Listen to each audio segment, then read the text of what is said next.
Greetings, folks. It is I, the Comics Kid 2099 here, and I am here to talk to you about X-Files: Fight the Future. This was a 1998 theatrical film that was set in between seasons 5 and 6 of the X-Files series, and it came out in between those two seasons as well. And if you haven't been keeping up with my reviews of the series, or if you've never watched the X-Files TV series, the basic plot of this movie is Agent Mulder and Agent Scully are FBI agents, and in the TV series, they investigate the weird and the paranormal. And as of this movie, they have been taken off of the weird and the paranormal cases, or the X-Files. And so they are working a normal case, and then this building in Texas blows up, and then they kind of get sucked back into another weird and paranormal case. And that's basically the tip of the iceberg for this movie. And this is a really strange film because the director, I don't remember his name, but I was reading up on this film, and the director was saying that he wanted this film to be new reader friendly, if you will. He wanted it to be understandable to audiences who had never watched the X-Files. And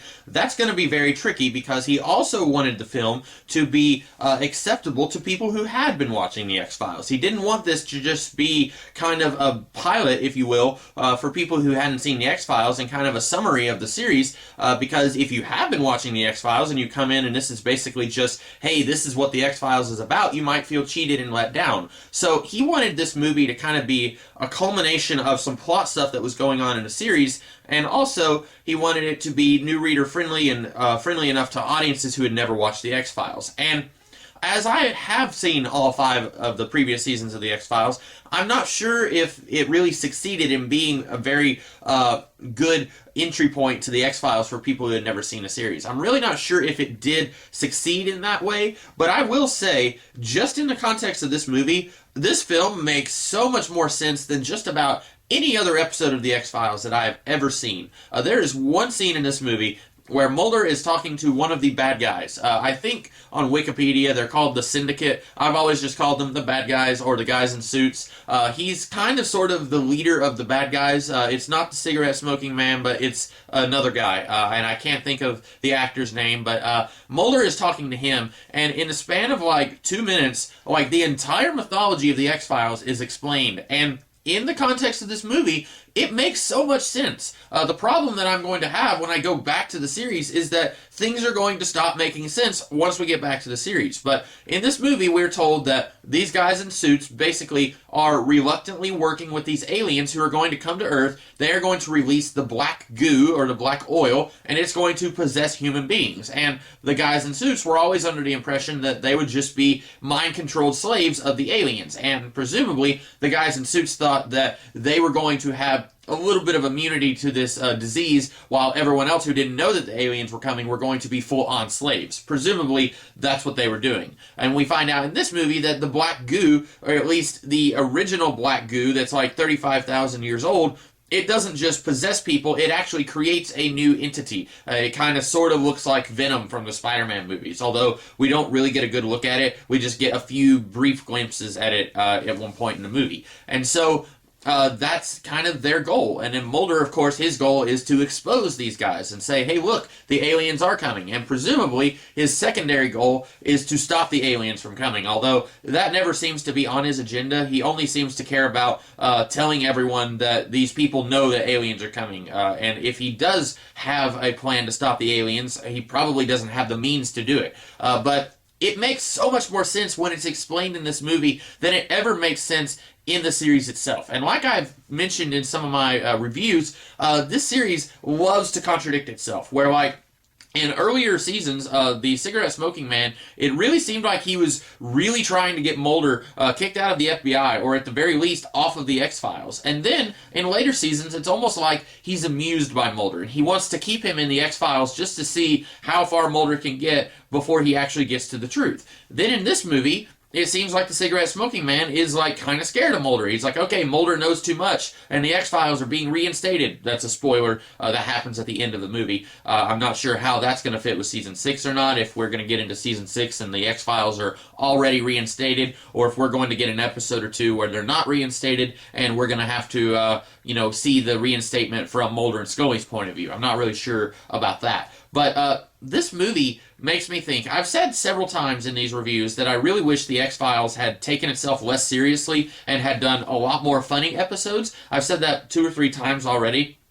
Second plan, another thing that really would have worked out a lot better for the X-Files, instead of doing like 9 seasons of television where it's very apparent that the people making the show have no idea what they're doing, instead of doing that, they should have done like a trilogy of movies, or just a series of movies. And I feel like it would have made more sense that way, because the mythology makes so much sense in this movie, and I'm really dreading going back to the TV series where things are going to be introduced and told to us that don't make sense and don't work with what we were told in this movie. And I'm thinking, wouldn't it have been so much better if all of this mythology had just been fed to us over the span of a few movies instead of 5 years of television, where maybe 20 episodes out of all 5 of those years make sense? I think that would have worked a lot better, but I'm probably in the minority here, and I do think it would have been very difficult to have introduced all of that mythology during movies, whereas in this movie, it's kind of just summing up that mythology that's already been introduced over the span of 5 years. It probably would have been harder to have given that mythology over the span of a few movies, but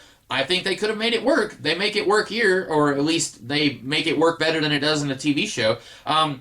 I did want to talk a little bit about, there is a few things here that probably, I said I wasn't really sure if this movie worked for people who haven't watched The X-Files. There are a few things that maybe you'll be confused about. The black oil, for example, you're probably going to watch half of this movie and you're not going to know what that is, because it's over halfway into the film before they even explain that that's an alien virus that possesses people.